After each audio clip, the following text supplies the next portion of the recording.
Okay, so I'm talking about Monkey Man, and not that Monkey Man. This is the new movie starring Dev Patel. It is also his directorial debut, and it has my boy gone a long way since portraying Anwar. He plays this young man who has a chip on his shoulder. He competes in these boxing tournaments as like this person with a monkey mask and kind of just gets slapped around. And he's also plotting his revenge on this corrupt police chief who is responsible for killing his mom. We also get a lot of flashbacks to the folklore and stories that the mom would tell him and how he kind of tries to live up to this. And the movie also kind of follows a similar trek to this folklore that we keep getting fed to as the movie goes on. And yeah, our main character is going to do whatever it takes to get closer to this police chief and his henchmen. This is getting sold as like a John Wick clone.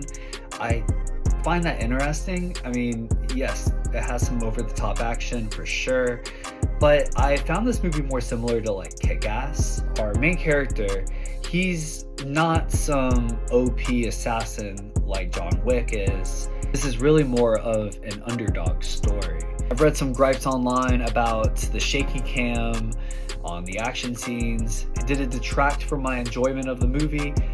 Not for me, but would these action scenes probably have looked better if the camera just would have stuck still and we could have just saw the moves taking place?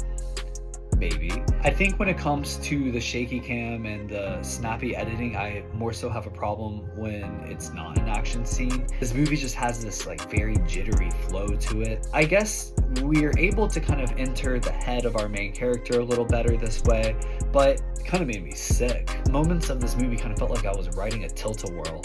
I'm happy I got to see this in a theater with only a handful of people, because everybody was pretty silent on parts that I would imagine like a sold out screening would be cheering at. I find a lot of the action on this movie to be rooted in our main character's trauma. Every striking blow that our main character gets hit with, and also the NPCs that he attacks, looks like it hurts. As mentioned, this movie zip bys pretty quick in the first 40 minutes or so, and it definitely takes it back. It did kind of riff the pacing a little bit, making this kind of feel the length that it is. Also, in terms of negatives, there's a lot of conversations on this movie that take place in like loud backgrounds.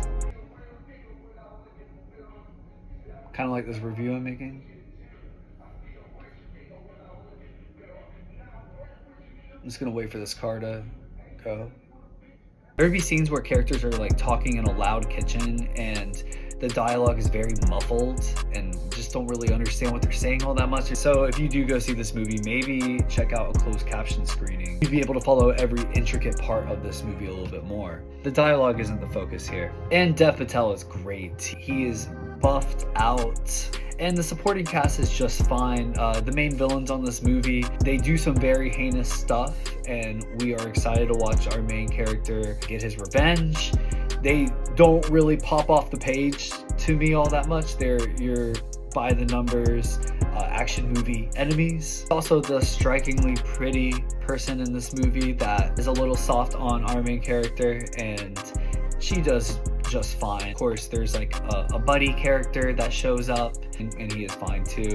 This is a cool directorial debut. It is a solid 2 hours at the movie theaters that I do recommend. So Monkey Man, I'll give a 7.2. It is now playing in theaters everywhere, and it's released by Universal Pictures and Monkey Paw.